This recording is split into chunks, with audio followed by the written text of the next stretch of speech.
Hi friends, welcome to mini சமையல். இன்றைக்கி நம்ம சேனலில் சூப்பரான டேஸ்ட்டில் வெறும் உருளைக்கிழங்கு மட்டுமே வச்சு நல்ல கிறிஸ்பியாக மொறுன்னு சூப்பரான ஒரு ஸ்நாக்ஸ் தான் செய்ய போகிறோம். இந்த ஸ்நாக்ஸை ஒரே ஒரு முறை வீட்டில் உள்ள குழந்தைங்களுக்கு நீங்கள் கண்டிப்பாக செஞ்சு கொடுத்து பாருங்கள். திரும்ப திரும்ப செஞ்சு தர சொல்லி ஆசையாக விரும்பி கேட்பாங்க. இந்த ஸ்நாக்ஸை பொறுத்த வரைக்கும் சாப்பிட்றதுக்கு நல்ல கிறிஸ்பியாக வெளியில் மொறுன்னு க்ரன்ச்சியாக சூப்பராக இருக்கும். வீடியோ முழுசையும் ஸ்கிப் பண்ணாமல் பாருங்கள். அப்படியே வீட்டில் நீங்களும் ஒரு முறை ட்ரை பண்ணி பாருங்கள். டேஸ்ட்டு வேறு லெவலில் இருக்கும். இப்போ இந்த ஸ்நாக்ஸ் எப்படி பண்ணுறதுங்கிறத வீடியோக்குள்ளே பார்க்கலாமா?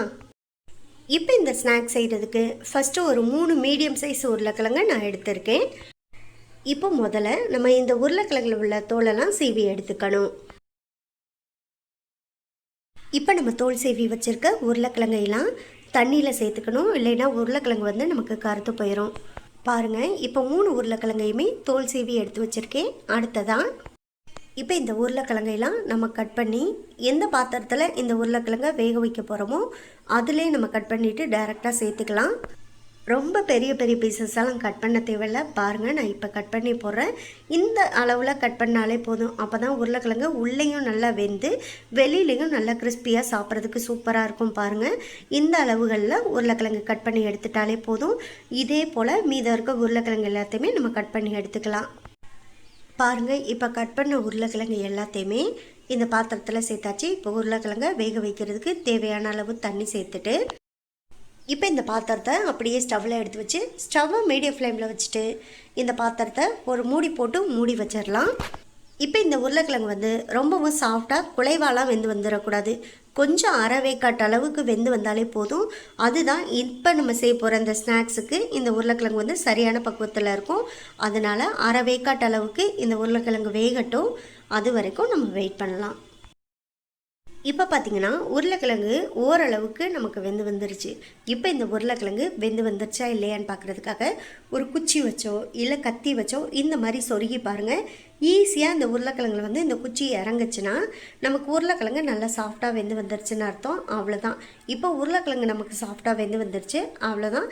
இப்போ தண்ணியெல்லாம் வடிச்சிட்டு உருளைக்கிழங்கை தனியாக எடுத்து வச்சுக்கலாம். இப்போ பார்த்தீங்கன்னா நம்ம உருளைக்கிழங்குல உள்ள தண்ணியெல்லாம் நல்லா வடிச்சிட்டு உருளைக்கிழங்கை மட்டும் தனியாக வடிகட்டி இப்போ எடுத்து வச்சுருக்கேன். இப்பொழுதைக்கு இது அப்படியே ஓரமாக எடுத்து வச்சுக்கணும். இது ஒரு பக்கம் உருளைக்கிழங்கு நல்லா ஆறட்டும். அதுக்குள்ளே இதுக்கு தேவையான மற்றதையெல்லாம் நம்ம ரெடி பண்ணிக்கலாம். இப்போ ஒரு சின்ன பாத்திரம் எடுத்துகிட்டு அதில் 1/2 கப் அளவுக்கு மைதா சேர்த்துக்கலாம். இது கூட காரத்துக்காக 1 ஸ்பூன் அளவுக்கு தனி மிளகாய்த்தூள் சேர்த்துக்கலாம். 1/2 ஸ்பூன் அளவுக்கு கரம் மசாலா சேர்த்துக்கலாம். 1/4 ஸ்பூன் அளவுக்கு சீரகத்தூள் சேர்த்துக்கலாம். தேவையான அளவு கொஞ்சமாக மஞ்சத்தூள் சேர்த்துக்கலாம்.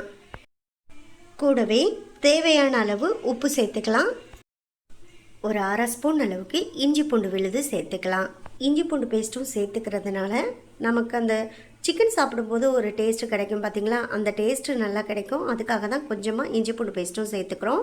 இப்போ இது எல்லாத்தையுமே சேர்த்து நல்லா ஒரு முறை கலந்து விட்டுக்கலாம். கூடவே இப்போ கொஞ்சம் கொஞ்சமாக தண்ணி சேர்த்து இப்போ இந்த மாவை நல்லா கலந்து விட்டுக்கணும். ஆனால் இதில் அதிகமாகவும் தண்ணி சேர்த்துடக்கூடாது. கொஞ்சம் கெட்டியாக தான் கலந்து எடுத்து வைக்கணும். அதே சமயத்தில் கட்டி இல்லாமல் நல்லா கலந்து எடுத்துக்கணும்.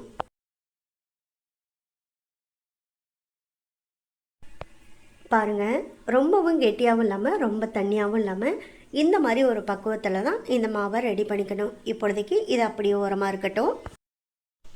பக்கத்தில் இன்னொரு பவுலை எடுத்துக்கோங்க. அதில் ஒரு 1/2 கப் அளவுக்கு மைதா மாவு சேர்த்துக்கங்க. நீங்கள் இதுலேயும் கொஞ்சம் உப்பு சேர்க்குறா இருந்தாலும் சேர்த்துக்கங்க. நான் ஏற்கனவே உள்ள மைதா மாவில் உப்பு சேர்த்துருக்கிறதுனால இதில் சேர்க்கலை. தேவைப்பட்டால் இந்த மைதா மாவுலேயும் நீங்கள் கொஞ்சம் உப்பு சேர்த்துக்கிறா இருந்தால் கூட சேர்த்துக்கலாம். இப்போ நம்ம கட் பண்ணி வச்சுருக்க உருளைக்கிழங்க ஒவ்வொரு பீஸாக எடுத்து முதல்ல நம்ம கலந்து வச்சுருக்க மாவில் ஒரு கோட்டிங் பண்ணிவிட்டு திரும்பவும் இந்த தனியாக மைதா மாவு எடுத்து வச்சுருக்கோம் பார்த்திங்களா, அதுலேயும் நல்லா இந்த மாதிரி கோட் பண்ணி எடுத்துக்கலாம். நல்ல உருளைக்கிழங்கு வந்து இந்த மைதா மாவில் பெரட்டி எடுத்த பிறகு பார்த்தீங்கன்னா அந்த KFC சிக்கனில் மேலே மொறுமொறுப்பாக இருக்கிறதுக்கு நல்ல க்ரன்ச்சியாக இந்த மாதிரி வந்திருக்கும் பார்த்தீங்களா, லேயராக அதே மாதிரி வரும்.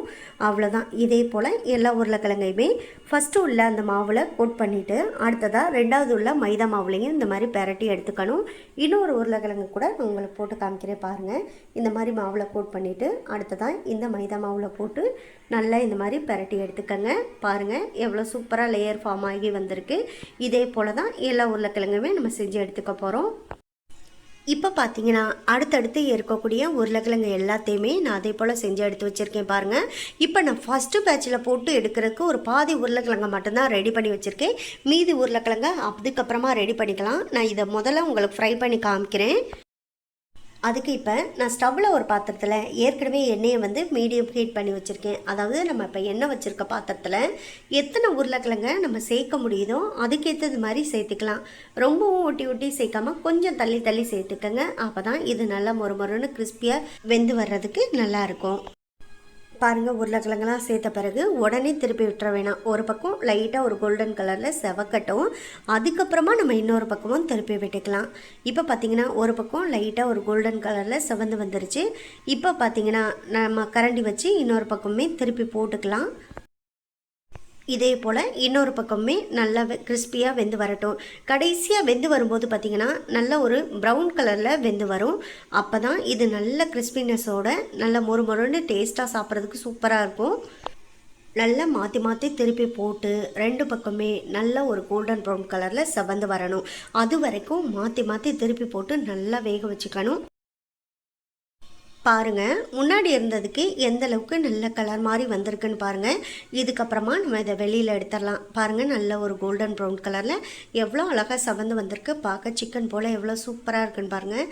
சாப்பிட்றதுக்கு குழந்தைங்க ரொம்பவே ஆசையாக விரும்பி சாப்பிடுவாங்க. அவ்வளோதான், எண்ணெயெல்லாம் வடிச்சிட்டு இதை அப்படியே ஒரு பிளேட்டுக்கு நம்ம மாற்றி எடுத்து வச்சுக்கலாம். இதே போல் மீதம் இருக்க உருளைக்கிழங்கு எல்லாத்தையுமே நம்ம இது மாதிரி ஃப்ரை பண்ணி எடுத்துக்கலாம். பாருங்கள் எவ்வளோ சூப்பராக இருக்குன்னு. இதோட தொட்டுக்க மட்டும் கொஞ்சம் டொமேட்டோ சாஸ் மட்டும் நீங்கள் பக்கத்தில் வச்சு கொடுத்தீங்கன்னா குழந்தைங்க ரொம்பவே விரும்பி சாப்பிடுவாங்க. சாப்பிட்றதுக்கும் ரொம்ப நல்ல ஒரு டேஸ்ட்டாக இருக்கும். KFC சிக்கன்லாம் இருக்கக்கூடிய அந்த லேயராக இருக்கிறது பாருங்கள். இந்த பொட்டேட்டோலே எவ்வளோ அழகாக ஃபார்ம் ஆகி வந்திருக்கு. இது சாப்பிட்றதுக்கு எவ்வளோ கிறிஸ்பியாக க்ரன்ச்சியாக சூப்பராக இருக்கும் தெரியுமா. நான்வெஜ் சாப்பிடாதவங்க நீங்கள் மிஸ் பண்ணாமல் இதே போல் கூட நீங்கள் பொட்டேட்டோவை வீட்டில் செஞ்சு சாப்பிடலாம். செம்ம ருசியாக இருக்கும். மிஸ் பண்ணாமல் நீங்களும் ட்ரை பண்ணி பாருங்கள். ட்ரை பண்ணி பார்த்துட்டு எப்படி வந்துச்சுங்கிறத கமெண்ட் பாக்ஸில் சொல்லுங்கள். இந்த வீடியோ உங்களுக்கு பிடிச்சதா இந்த வீடியோவை லைக் பண்ணி நம்ம சேனலை மறந்துடாமல் சப்ஸ்கிரைப் பண்ணிக்கோங்க. சப்ஸ்கிரைப் பண்ணும்போது பக்கத்தில் உள்ள பெல் ஐக்கானை கிளிக் பண்ணி வச்சுட்டிங்கன்னா நான் போடக்கூடிய குக்கிங் வீடியோ எல்லாமே உடனுக்குடனே உங்களுக்கு வந்து சேரும். இப்போ புதுசாக கொடுத்துருக்க ஹைப் ஆப்ஷனையும் கிளிக் பண்ணுங்கள். அப்போ தான் இந்த வீடியோ நிறைய பேருக்கு ரீச் ஆகும். உங்களுக்கு புதுசாக எந்த மாதிரி ஸ்நாக்ஸ் எல்லாம் வீடியோவாக போடலாங்கிறத நீங்கள் கமெண்ட் பாக்ஸில் தாராளமாக சொல்லுங்கள். உங்கள் ஃப்ரெண்ட்ஸ் அண்ட் ரிலேட்டிவ்ஸ் எல்லாருக்கும் ஷேர் பண்ணுங்கள். இதே போல் அடுத்தடுத்து நல்ல நல்ல வீடியோவில் சந்திப்போம். ஓகே, பாய்.